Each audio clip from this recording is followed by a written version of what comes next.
It is time to replace the plug on the 10,000 BTU fetters. This is getting way too hot, and probably because the pins are kind of loose, so I'm going to cut the old one off. I only got two different ones to try. I got this right angle one, which I'm probably going to use, and then I got a regular style. So I'm going to try this one out first.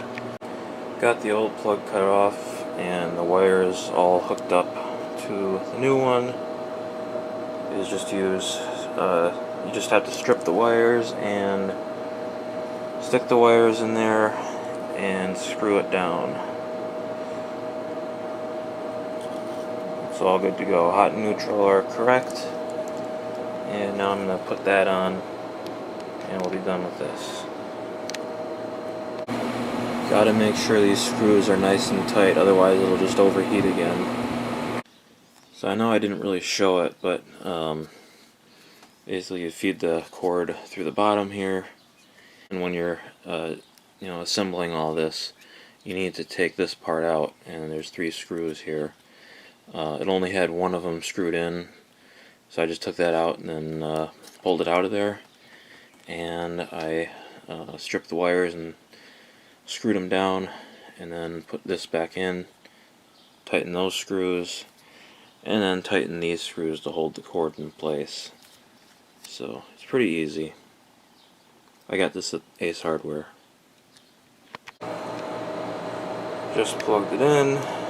Nothing blew up yet, so let's try and start it up and let it run for a while and see what happens.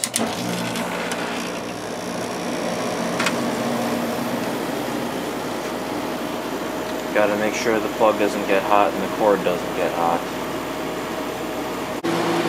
Alright, it's been running for about half an hour to 45 minutes. It's working just fine, and the cord does not feel warm at all, neither does the plug, so that's a good sign. I'm going to shut it off.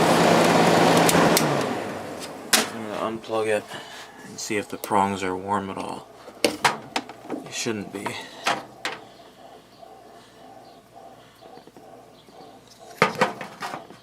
They're only slightly warm, which is, I think, normal.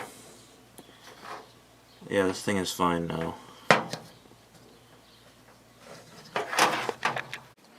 I just reinstalled the fetters next to the Sharp, so I'm going to start it up, let it run for a while, and test it while it's in the window.